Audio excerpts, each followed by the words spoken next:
Welcome back to our study called I Will Surely Bless You. We're looking at Genesis 22. Today we're in verses 20 through 24, and entitled this little section here, Providence and Provision. We're going to see God's unfolding plan here.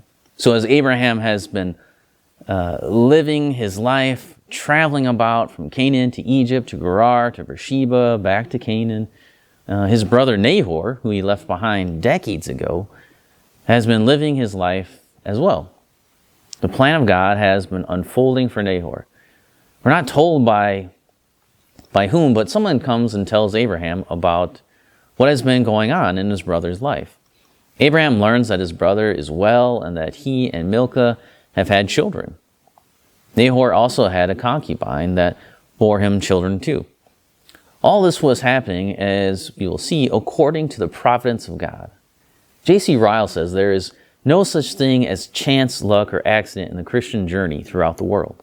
All is arranged and appointed by God, and all things are working together for the believer's good.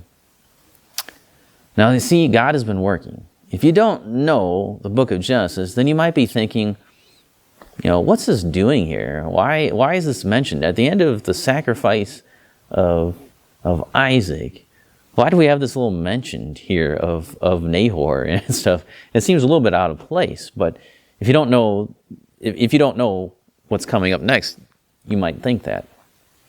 It's kind of a little parenthetical note that comes after some of these key ideas, this major event. Then we got this little thing in here about Nahor and his children. Why is that there? Well, verse 23 starts, Bethuel fathered Rebekah. Well, all this time that Abraham has been sojourning and going throughout these tests and trials and faith strengthening, God has been working to bring about Rebekah, Abraham's future daughter-in-law, the mother to the heir of the promise.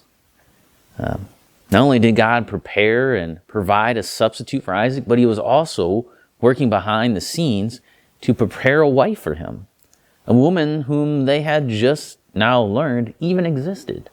Before that, they didn't know, but now they learn, okay, God's been working. God's been working in the life of Nahor. There's been children. There's, now there's a potential wife for Isaac, which we didn't even know before. And so that just shows God his providence and provision are working whether we know it or not. He's working behind the scenes. He's always working, and most of it we don't have a clue as how his providence is going to work out. We just stand back and amazed and like, wow, okay, all this time you raised up a couple generations over here for Nahor, and now there's this Rebekah that's going to play later on. Not even the next story, really. It's 2 chapters later when we come back to the fact that Rebekah is going to be a part of the story. So just think about that. Think about God's providence, how he works all things out. How did you get to where you're at now? Every event in your life has led you up to this point. That was God's doing. That was God's plan. You can't go outside the plan of God. Not that plan. You can't go outside of it. Everything is in his plan. Everything has a purpose. Everything is going somewhere. And we need to trust that.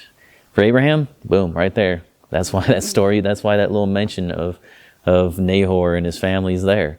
It's to set you up for 2 chapters later when we see Rebekah being chosen as Isaac's wife and the mother of Jacob. So come back next time and we'll look at the conclusion to our study.